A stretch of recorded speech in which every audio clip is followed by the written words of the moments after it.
Hello again everyone, welcome back to the channel and to another brand new midweek series. And in this one I'm exploring the lives of the people who shaped Roman Britain.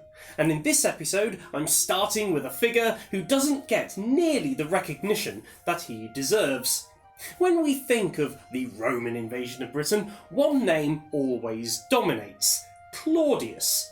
But Claudius wasn't the one to plan the campaign, lead the legions, or turn Britain into a functioning province. No, that work fell to a quieter person, a man who was trusted to succeed without ever becoming a rival. And his name? Aulus Plautius.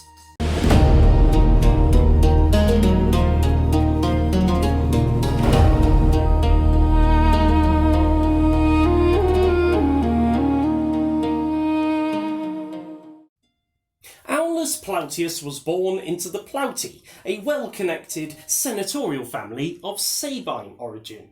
His father, also called Aulus Plautius, became a suffect consul in 1 BC, and his younger brother Quintus Plautius reached the consulship himself later on. Through his sister Plautia, the family were tied to the Petroni, and her daughter, Petronia, would go on to marry Aulus Vitellius, the future emperor from the year of the 4 emperors. Plautius himself reached the consulship in 29 AD, placing him firmly inside Rome's governing elite, experienced, respectable, and above all, reliable. And that reliability mattered. When Claudius came to power in 41 AD, his position was far from secure. He needed a victory that could not fail. And just as importantly, he needed a commander who would not use the success to build an independent power base. Plautius was the man who would win and then step back. Before Britain, Plautius had already served Rome on its frontiers. There is strong evidence that he governed Pannonia, a Danubian province defined by heavy military presence, complex supply networks, and also a difficult relationship with the local population. He also oversaw important infrastructure projects there, including the building of roads. In other words, Plautius had already demonstrated that he could conquer and stabilise, precisely the kind of administrator Britain would require. So in 43 AD, Plautius was given command of 4 legions and sent to Britain. Now, I've already covered the Claudian invasion in its own video, so I'll be focusing mainly on Plautius, but please do go and check that out.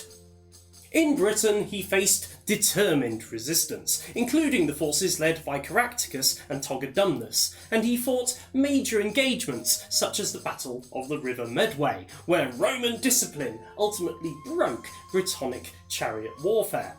But what matters most is how Plautius chose to advance, carefully, methodically, and without overreach. Rather than pushing on recklessly, he consolidated his gains and summoned Claudius to Britain to complete the political victory. And that decision tells us a lot. Plautius understood not just warfare, but power, and he knew exactly when to stop. Once Claudius returned to Rome, Plautius remained behind as Britain's first governor, a post he held until around 47 AD, an unusually demanding 4-year command in what was still an unstable and newly conquered province. His task now was transformation. Garrisons had to be established, roads and supply lines laid out, and territory secured without constant campaigning. Roman control expanded roughly as far as the Fosse Way, a line that effectively marked the edge of the province.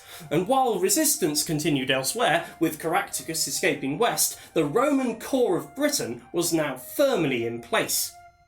Plautius also used diplomacy. Some local rulers were left in power as Roman allies, reducing the need for permanent military occupation. This was careful, pragmatic governance, and it worked. Every road laid out, every garrison established, and every governor who followed operated within the framework that Plautius created. For all his public success, Plautius remains elusive as a private individual. But one episode offers a rare and revealing glimpse. Plautius was married to a woman called Pomponia Graecina, who modern historians identify as the daughter of Gaius Pomponius Graecinus, a Suffolk consul from 16 AD. She was a woman of high status and strong connections, and she appears in Tacitus's annals for reasons that are both personal and political. After the execution of her kinswoman Julia, a relative of the imperial family, by Claudius and his wife Messalina, Pomponia entered a prolonged period of mourning. Remarkably, she maintained this public withdrawal for 40 years, an open and unpunished defiance of imperial expectation. In 57 AD, Pomponia was accused of following a foreign superstition. Now, annoyingly, Tacitus doesn't tell us what this superstition was, but later writers have speculated that it may have been Christianity. But what does matter is that under Roman law, her case was judged not by the state, but by her husband. Plautius presided over her trial, and of course he acquitted her. Here Plautius appears not as a general or a governor, but as the head of a Roman household, exercising the same authority at home as he wielded on the frontiers of the empire. The couple appear to have had no confirmed children, though later figures bearing the name Aulus Plautius may have been related through his brother's line. Plautius's influence extended beyond Britain. His distinguished service was significant enough that it saved his nephew, Plautius Lateranus, from execution after his affair with the Empress Messalina was uncovered. Instead of death, Lateranus was exiled, though it should be noted he was later executed under Emperor Nero. But by this point, Aulus Plautius was almost certainly dead. After returning from Britain, Plautius was granted an ovation, a formal honour, though a restrained one. And in a striking gesture, Emperor Claudius walked beside him during the ceremony. It was recognition without extravagance, fitting for the man himself. And after that, Plautius seems to fade from the historical record.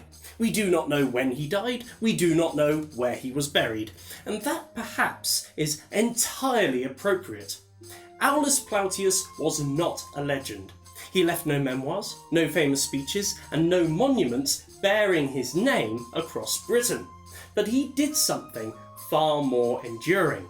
He made Roman rule possible. Without his caution, discipline, and restraint, Britain might have been another abandoned conquest. Instead, it became a province that lasted nearly 4 centuries, and that is the mark of a man who succeeded precisely because he never needed to be famous. But thank you very much for watching. Please remember to like, comment and subscribe, it helps immensely, and I'll see you on the next one. Ciao ciao for now.